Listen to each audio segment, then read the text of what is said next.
While I was getting ready for tonight's show, I had to use the washroom, okay? And I heard one of the most annoying sounds in the world.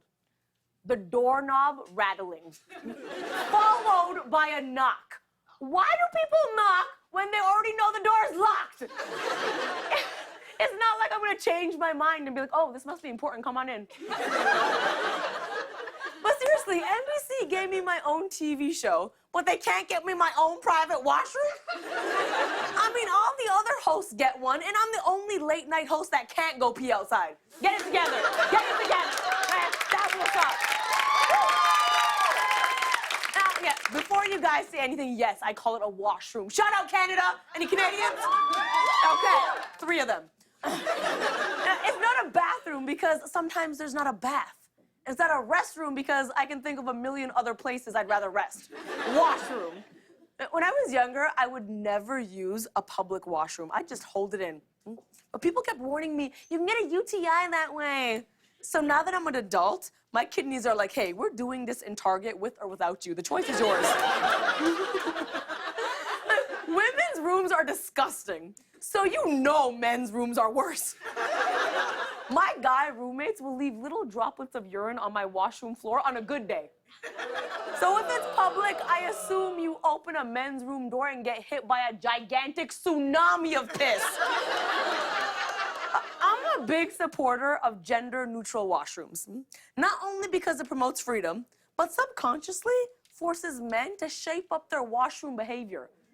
I mean, my hope is that if we put a tampon dispenser in every washroom, it will remind men to be respectful and aim. If not, straight up, I'm going on Shark Tank to pitch my idea for a toilet seat that looks like a basketball hoop.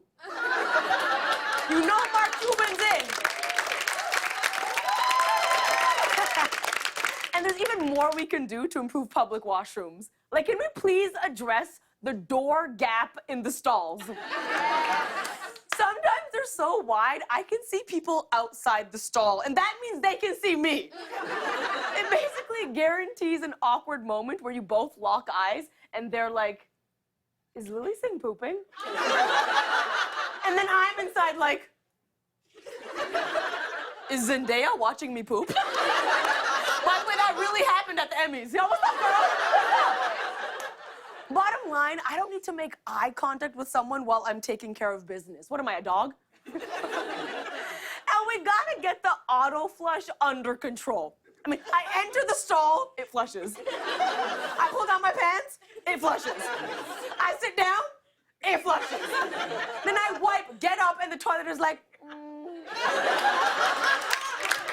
already flushed 3 times, I'm good. And 9 times out of 10, let's be real, don't lie, y'all, you get sprayed with your own pee water. You do. She laughed loud. She knows what I'm talking about. I'll come back from the washroom looking like I just got off Splash Mountain. Also, there's an unspoken rule of silence when it comes to public washrooms.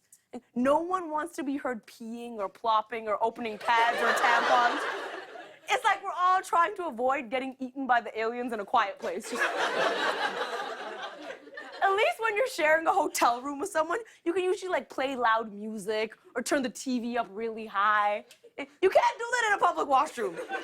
That's why I do what any normal person does. I just scream at the top of my lungs until I'm done.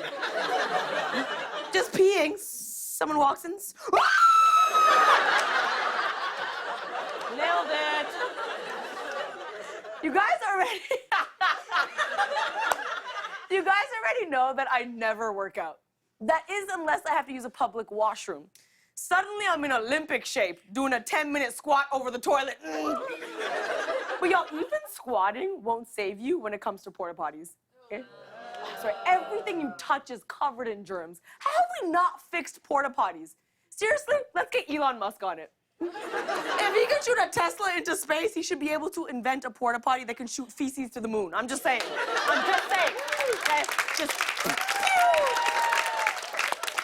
The most embarrassing public washroom, of course, is in an airplane. Because everybody knows why you're up.